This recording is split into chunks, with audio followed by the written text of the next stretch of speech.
Yes, manipulation is absolutely necessary for success. There, I said it. It's something nobody wants to admit, but deep down, we all know it's true.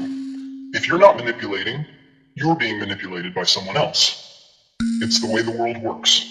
And the people who rise to the top, they know how to play the game.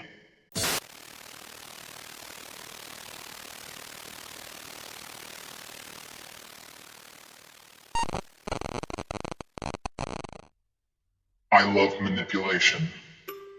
Yeah, you heard that right. And I know some of you are already clenching your teeth just from hearing it. But hey, before you get all worked up, hear me out first. I'm not talking about the kind of manipulation that destroys genuine love, ruins friendships, or breaks trust. That's not the point here. But if we're being brutally honest, and trust me, that's exactly what we do here. Manipulation, when used the right way, can be a skill that pushes you forward in life. And that's just a fact. You might not like it, but it doesn't change the truth. So hey folks, it's Medusux, your no bullshit friend for all things controversial and raw. I'm here to drop some uncomfortable truths, and you're here to listen. If something fires up your brain along the way, feel free to rant in the comment section. That's how we roll here. Sorry, not sorry. Now let's get down to business. Is manipulation a necessary skill for success in life? Cut the fake surprise. You know exactly where I'm going with this. Yes, manipulation is absolutely necessary for success. There, I said it. It's something nobody wants to admit, but deep down, we all know it's true. The people who get ahead in this world aren't always the smartest, the hardest working, or the kindest. Often, they're the ones who know how to control situations and influence outcomes.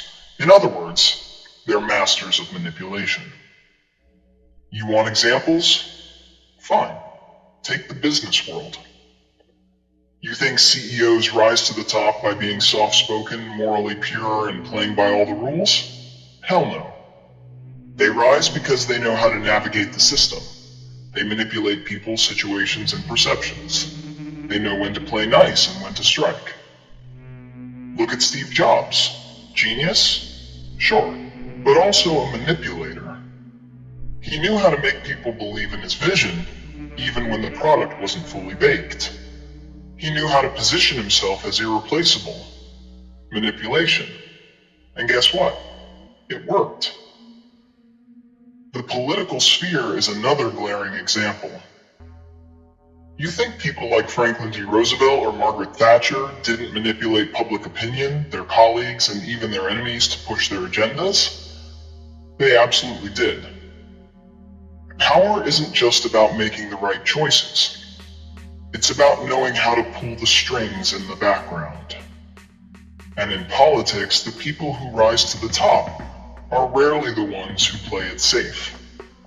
They're the ones who know how to influence people to act in ways that align with their goals, even if it means bending the truth or withholding certain details.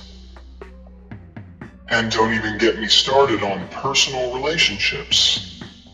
Manipulation is all over the place. No, I'm not saying that you should manipulate someone into loving you or keeping them around with lies. But here's a truth bomb. Even in relationships, there's some level of manipulation happening. Don't believe me? Look at how people present themselves in the early stages of dating. It's all about crafting an image, making the other person see you in a certain light. It's not always malicious, but it's still a form of manipulation. You're influencing how someone perceives you to get what you want. A deeper connection, a long-term relationship, whatever.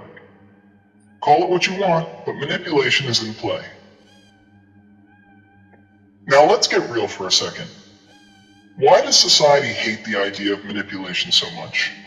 Simple. Morality. People love to bring morality into every conversation, like it's the holy grail of decision-making.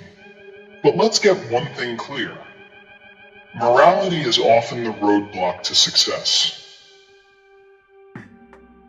If you're too busy worrying about being a good person by society's standards, you'll miss out on the opportunities that come from bending the rules. Society loves to shame manipulation because it makes people uncomfortable. It forces them to confront the reality that life isn't black and white. But when you strip away the fluff, manipulation is just another tool, a survival tactic in this cutthroat world. Now, I'm not saying you should go out there and lie, cheat, and steal to get ahead. That's not the point. The point is, if you want to make it in life, you need to understand how the game works. And the game isn't always fair. If you want something, a promotion, a deal, a strategic advantage, you need to influence people and situations to get there. That's manipulation. You can call it strategic communication or tactical persuasion if that makes you feel better. But let's not kid ourselves here. If you're not manipulating, you're being manipulated by someone else. It's the way the world works. And the people who rise to the top, they know how to play the game. Let's talk real-life scenarios.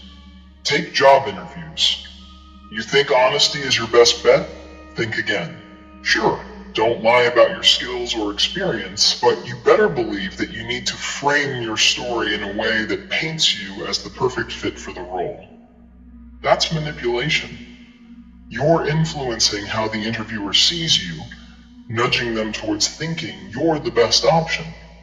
It's not dishonest, but it's not exactly pure, unfiltered truth either.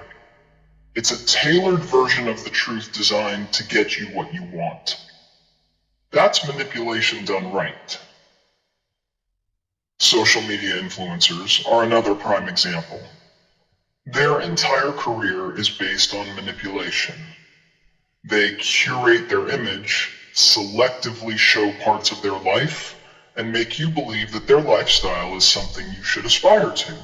They make you think you need what they're selling, whether it's products, services, or their own personal brand. And guess what? It works. They rake in millions because they've mastered the art of manipulating public perception. But here's where balance comes in. Manipulation, like any other tool, can be overused. You don't need to manipulate someone to fall in love with you, to keep them around, or to get them to stay loyal. That's a line you don't cross. Once you've got someone who truly loves you, drop the manipulation. At that point, you need to be real, honest, and kind. But, and this is crucial, don't be naive.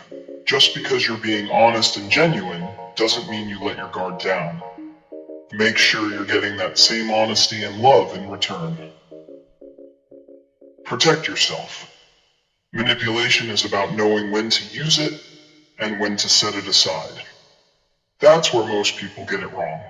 They either go all in and manipulate everyone in their life, burning bridges and losing trust, or they refuse to engage with it at all, thinking that being good will somehow lead them to success.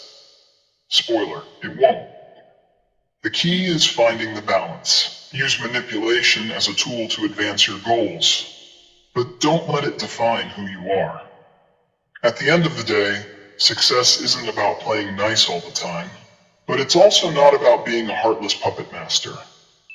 And if you think that's harsh, well, too bad.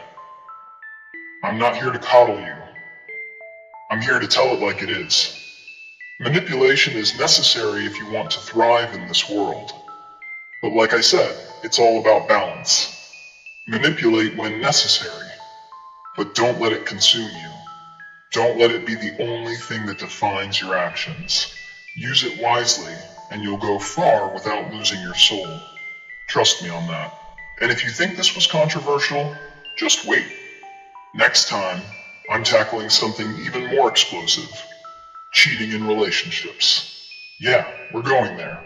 Until then, stay sharp, stay unapologetic, and deal with it.